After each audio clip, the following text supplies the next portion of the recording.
আসসালামু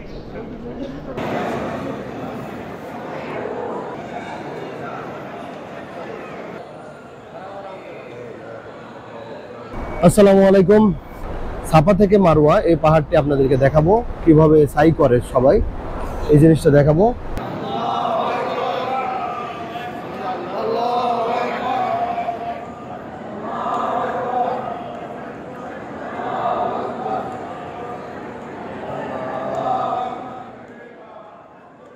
সাফা মারওয়া মক্কায় অবস্থিত প্রসিদ্ধ দুটি পাহাড়ের নাম। সাফা মারওয়া হাজেরা, ইব্রাহিম খলিল ও শিশু ইসমাইল আলাইসাল্লামের নামগুলো একই সুতোয় গাঁথা। হজ ও উমরার সঙ্গে এই পাহাড় দুটির আছে নিবিড় সম্পর্ক। হজ ও উমরার অংশ হিসেবে এই দুটি পাহাড়ের মাঝে 7 বার সাই বা আসা যাওয়া করতে হয়।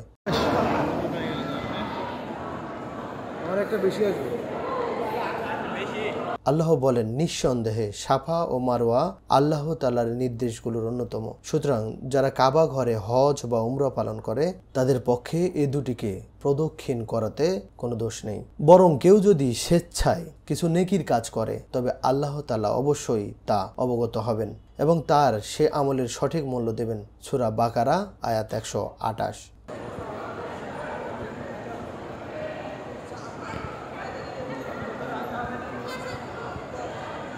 আসসালামু আলাইকুম। সাফা থেকে মারওয়া এই পাহাড়টি আপনাদেরকে দেখাবো কিভাবে সাই করে সবাই, এই জিনিসটা দেখাবো। সাথে আছে আমার সবসময় সফরসঙ্গী আরমান, খুব কাছের মানুষ, খুব বন্ধুবর সহকর্মী। সব জায়গায় আপনারা যদি দেখেন তাহলে ম্যাক্সিমাম জায়গায় দেখবেন আমাদেরকে একসাথে। এটা খুব সুন্দর একটা ভালো সময় পার করছি। আমরা একটু দেখাতে শুরু করি, দেখাই। এটা হচ্ছে মারওয়া পাহাড়। আমরা এখন অবস্থান করছি এই সাই করার দ্বিতীয় তলায় বলতে আমি একটু ক্লিয়ার করে বলি, এখানে সাই করার জন্য, সাফা মারওয়া রান করার জন্য, সাই করার জন্য এখানে 3টা তলাতে কাজ হয়। একটা নিচতলা, সেখান থেকে ডাইরেক্ট আপনারা এই পাহাড়টাকে দেখা যেত। এখন 2 তলায় অবস্থান করছি, এই জন্য পাহাড়টা দেখতে পাচ্ছি না। এবং এর উপরেও আরেকটি ফ্লোর রয়েছে যেখানেও সাই করা যায়। এখানে একটু দেখাই, একটু সামনে আসলে আমরা দেখতে পাবো যে সাইটা শুরু হচ্ছে কোথা থেকে। সাই শুরু হয় সাফা পর্বতের পাদদেশ থেকে।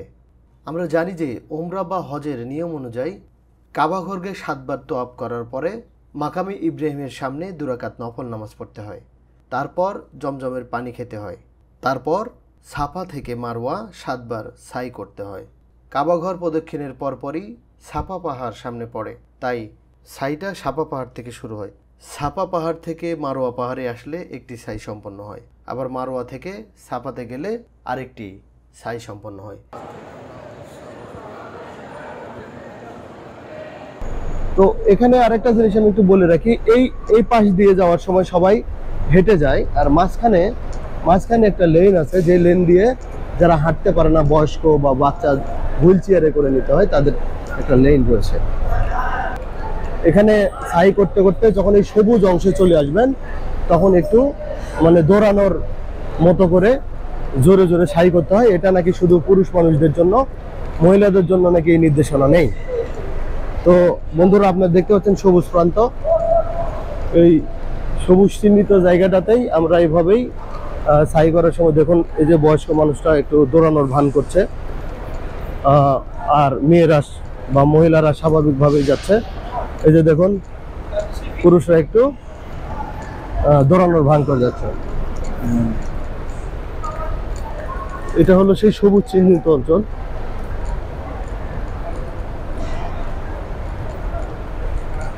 ইসলামী বর্ণনা অনুযায়ী ইব্রাহিম আলাইসাল্লাম আল্লাহর আদেশে তার স্ত্রী হাজেরা আলাইসাল্লাম ও শিশুপুত্র ইসমাইল আলাইসাল্লামকে অল্প কিছু খাদ্যদ্রব্য সহ সাফা ও মারওয়ার কাছে মরুভূমিতে রেখে আসেন।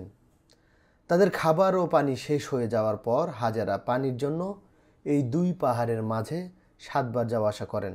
এমন সময় তিনি ইসমাইল আলাইসাল্লামকে রেখে যান। প্রথমে তিনি আশেপাশের এলাকা দেখার জন্য সাফা পাহাড়ে ওঠেন। তিনি কোনো কাফেলার সন্ধান পাওয়ার আশায় ছিলেন, যাতে তাদের কাছ থেকে সামান্য পানি চেয়ে পিপাসা মেটাতে পারেন। কিছু না দেখার পর তিনি পার্শ্ববর্তী মারওয়া পাহাড়ে ওঠেন। মূলত মরুভূমিতে মরীচিকা দেখে পানির আশায় তিনি দৌড়ে যান। বারবার তার দৃষ্টিভ্রম হয়। সামান্য পানি পাওয়ার আশায় এভাবে 7 বার চলাচলের পর ফিরে এসে তিনি দেখতে পান যে ক্রন্দনরত শিশু ইসমাইল আলাইহিস সালামের পায়ের আঘাতে মাটি ফেটে পানির ধারা বের হচ্ছে। বিবি হাজেরা এই ঝর্ণা পাথর দিয়ে বেঁধে দেন। এরপর থেকে এটি জমজম কুয়া নামে পরিচিত হয়। এই জমজম কুয়াটি কাবার পাশে মসজিদুল হারামে অবস্থিত। সাফা পাহাড় থেকে প্রায় 100 মিটার দূরে অবস্থিত। মারোয়া পাহাড় থেকে প্রায় 350 মিটার দূরে অবস্থিত। মহান আল্লাহর কাছে বিবি হাজেরা এর দৌড় এতটাই পছন্দ হয়েছেন যে উম্মতে মুহাম্মাদের জন্য তা অবধারিত করে দিয়েছেন। এখান থেকে আমাদের শিক্ষাটা কি? এক আল্লাহর প্রতি পূর্ণ বিশ্বাস রাখা। যখন বিবি হাজেরাকে ইব্রাহিম আলাইহিস সালাম নির্জন মরুপ্রান্তরে একাকী ছেড়ে যাচ্ছেন, তিনি ইব্রাহিম আলাইহিস সালামকে জিজ্ঞেস করলেন, আপনি আমাদের এভাবে একাকী কার কাছে রেখে যাচ্ছেন? তখন তিনি উত্তরে বলেন, আল্লাহর কাছে, আল্লাহর আদেশে। তখন হাজেরা বললেন, তাহলে আল্লাহ আমাদের ধ্বংস করবেন না। তার পূর্ণ বিশ্বাস ছিল যে আল্লাহ তাআলা এই নির্জন এলাকায় তাদের রক্ষা করবেন। বুখারী হাদিস 3364।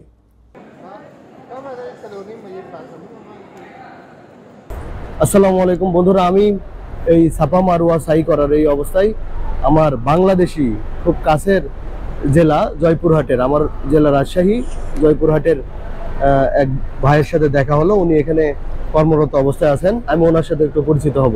আসসালামু আলাইকুম ভাই, আপনার নাম কি? ওয়ালাইকুম আসসালাম, আমার নাম মোহাম্মদ সুমন। বাড়ি জয়পুরহাট? হ্যাঁ, আমার বাসা জয়পুরহাট ডিস্ট্রিক্ট। এখানে কতদিন থেকে কাজ করছেন? এখানে আপনার 17 মাস। 17 মাস? হ্যাঁ ভাই, খুব ভালো লাগলো, দেশি মানুষ, উমরা করতে এসে দেখা হলো। আমাদের জন্য দোয়া করবেন ভাই। ভালো আছেন? ইনশাআল্লাহ। দেশে যাবেন কবে? ভাই দেশে যাব 25 সালে। 25 সালে? হ্যাঁ, 25 সালে জুলাই। মাঝখানে তাহলে তো 2 বছরের কাছাকাছি। বিয়ে করছেন? হ্যাঁ, বিয়ে করছি। আলহামদুলিল্লাহ। ভাবি দেশে? হ্যাঁ। আচ্ছা, বাচ্চা কাচ্চা আছে? হ্যাঁ, একটা মেয়ে। আলহামদুলিল্লাহ। মেয়ে হচ্ছে আপনার জান্নাতের সুসংবাদ বহনকারী। ভাগ্য অতি সুপ্রসন্ন হলে তবে ভাই, আসসালামু আলাইকুম। ভালো রাখবেন, দোয়া রাখবেন। আবার দেখা হবে কোন একদিন। আসসালামু আলাইকুম।